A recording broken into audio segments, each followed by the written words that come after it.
कहीं ना कभी तनाव में थोड़ा अजीब सा बर्ताव करते हैं। ऑफिस में कोई डेडलाइन में सोचा है तो घर आकर चिड़चिड़ाना, हम्म। या कोई चीज ना मिले तो किस्मत को कोसना। कभी सोचा है कि ऐसा होता क्यों है? हाँ। आज हम इसी की गहराई में उतरने वाले हैं कि हमारा मन दबाव, निराशा और मुश्किल हालातों से निपटने के लिए क्या-क्या दिलचस्प और कभी-कभी बड़े अजीब तरीके अपनाता है। बिल्कुल। और इसे मनोविज्ञान में समायोजन या एडजस्टमेंट कहते हैं। ये हमारे दिमाग का एक तरह से सर्वाइवल किट है। Survival kit. हाँ, हमारे पास जो सोर्स मटेरियल है वो इसी सर्वाइवल किट के अलग-अलग औजारों के बारे में बताता है, अच्छा। जिन्हें डिफेंस मैकेनिज्म भी कहते हैं। और ये समझना बहुत जरूरी है क्योंकि ये सब हमारे अंदर अनजाने में चल रहा होता है। तो चलिए इस मानसिक टूल बॉक्स को खोल कर देखते हैं। हमारा मकसद ये समझना है कि जब जिंदगी हम पर दबाव डालती है तो हमारा मन खुद को बचाने के लिए क्या करता है। हम्म। तो शुरुआत करते हैं सबसे बुनियादी सवाल से। ये एडजस्टमेंट, ये समायोजन है क्या आखिर? आसान भाषा में कहें तो समायोजन का मतलब है परिस्थितियों के हिसाब से खुद को ढाल लेना। जैसे वो कहावत है, जैसा देश वैसा भेष। बिल्कुल वही। ये एक लगातार चलने वाली प्रक्रिया है। इसमें हम अपनी जरूरतों और बाहर की दुनिया की मांगों के बीच एक बैलेंस बनाने की कोशिश करते हैं। मतलब ये कोई एक बार की घटना नहीं है। नहीं नहीं, हम हर पल ये कर रहे होते हैं। ठीक है, तो ये एडजस्टमेंट की जरूरत पड़ती क्यों है? हमारे सोर्स में इसके 4 मुख्य कारण बताए गए हैं: द्वंद्व, दुश्चिंता, भग्नाशा और दबाव। हाँ, कॉन्फ्लिक्ट, एंग्जाइटी, फ्रस्ट्रेशन और स्ट्रेस। ये चारों शब्द ही अपने आप में काफी भारी लगते हैं। और यही वो मनोवैज्ञानिक चुनौतियां हैं जो हमें एडजस्ट करने पर मजबूर करती हैं। भग्नाशा या फ्रस्ट्रेशन तब होती है जब हमारा कोई लक्ष्य अधूरा रह जाता है।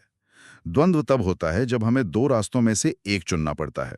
और जब ये सब होता है तो हमारा मन खुद को दुखी होने से बचाने के लिए कुछ ढाल तैयार कर लेता है। तो चलिए इन ढालों की बात करते हैं। मुझे लगता है कुछ तरीकों को एक साथ रखकर समझना ज्यादा आसान होगा। अच्छा, कैसे?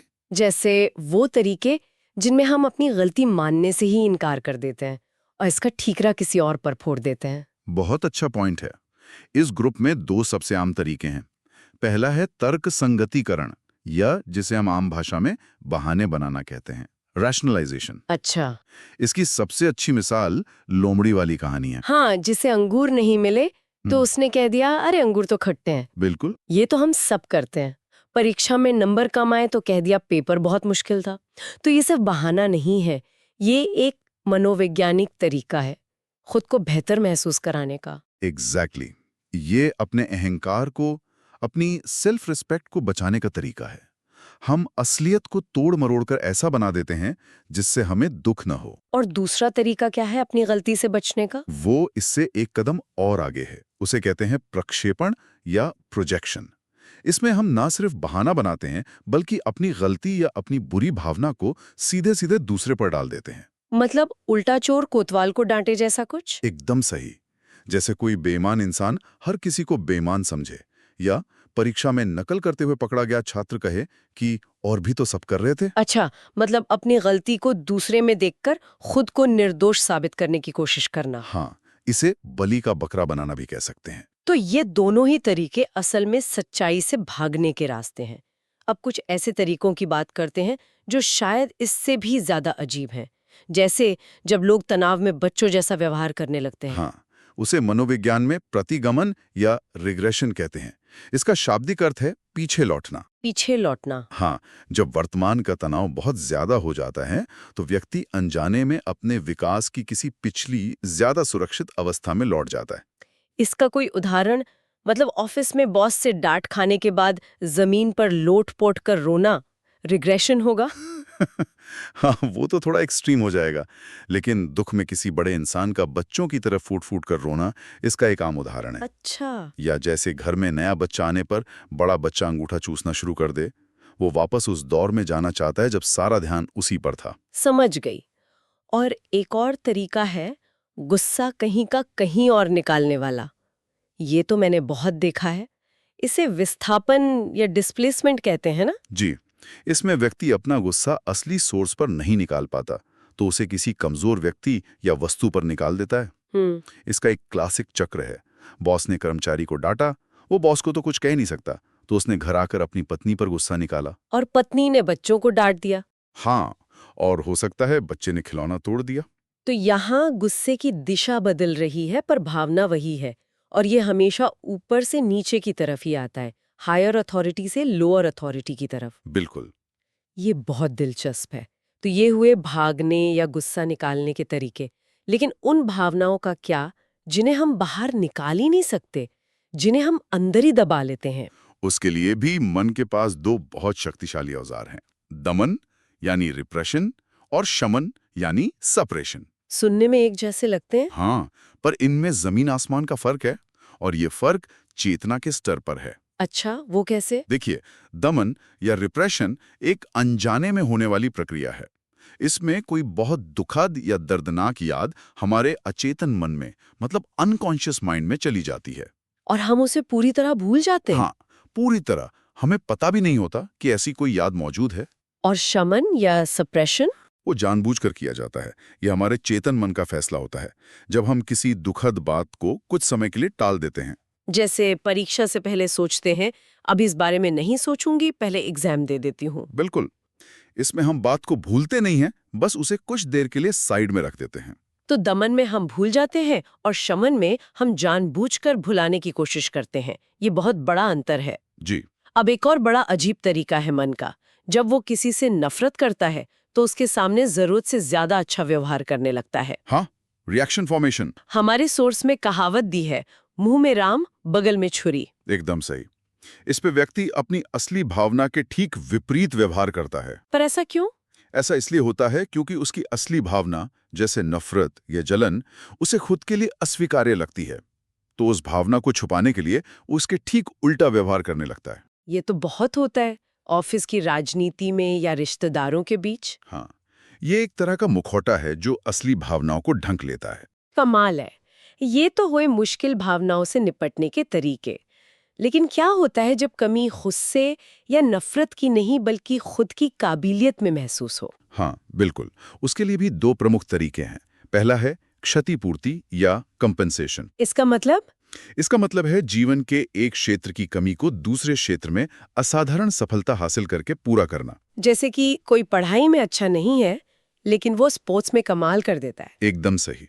या जैसे हमारे सोर्स में सूरदास जी का उदाहरण है, जो देख नहीं सकते थे, लेकिन वो एक इतने महान कवि बने कि उनकी ये प्रतिभा उनकी कमी पर भारी पड़ गई। और दूसरा तरीका है तदात्मीकरण या आइडेंटिफिकेशन। ये थोड़ा मुश्किल लगता है। इसे ऐसे समझिए कि इसमें व्यक्ति अपनी पहचान किसी दूसरे सफल व्यक्ति या समूह के साथ जोड़ लेता है ताकि उसे अच्छा महसूस हो। सीधा क्रिकेट टीम की जीत को अपनी जीत समझना और कहना हम जीत गए। बिल्कुल। या इसका एक नकारात्मक उदाहरण भी है, जैसे किसी छात्र का कहना, जब मेरे सरकारी सिलेक्शन नहीं हुआ तो मेरा कैसे हो जाता। तो इन सभी तरीकों को सुन के ऐसा लग रहा है कि हमारा मन हमें सच्चाई से बचाने के लिए कितने ही झूठ बोलता है। क्या कोई ऐसा भी तरीका है जो सकारात्मक हो? हाँ, और उसे समायोजन का सबसे बेहतरीन और सबसे स्वस्थ तरीका माना जाता है। वो है उदात्तीकरण या सब्लिमेशन। सब्लिमेशन। जी, इसे सबसे रचनात्मक उपाय कहा गया है क्योंकि इसमें व्यक्ति अपनी अस्वीकार्य या नकारात्मक ऊर्जा को एक सामाजिक रूप से स्वीकार्य और रचनात्मक दिशा दे देता है। इसका क्या मतलब हुआ? मतलब अपनी नेगेटिव एनर्जी को किसी पॉजिटिव काम में लगा देना। जैसे तुलसीदास जी का उदाहरण है, कहा जाता है कि उन्होंने अपनी पत्नी के प्रति प्रेम की जो तीव्र ऊर्जा थी उसे ईश्वर भक्ति की ओर मोड़ दिया और रामचरितमानस जैसा महान ग्रंथ रच दिया। वाह। एक और उदाहरण है कि जिसे बहुत ज्यादा गुस्सा आता है वो लड़ने झगड़ने के बजाय एक अच्छा बॉक्सर बन जाए। बिल्कुल, अपनी आक्रामकता को रिंग में सही दिशा दे। यही उदात्तीकरण है। ये ऊर्जा को खत्म नहीं करता, बस उसका रूप बदल देता है।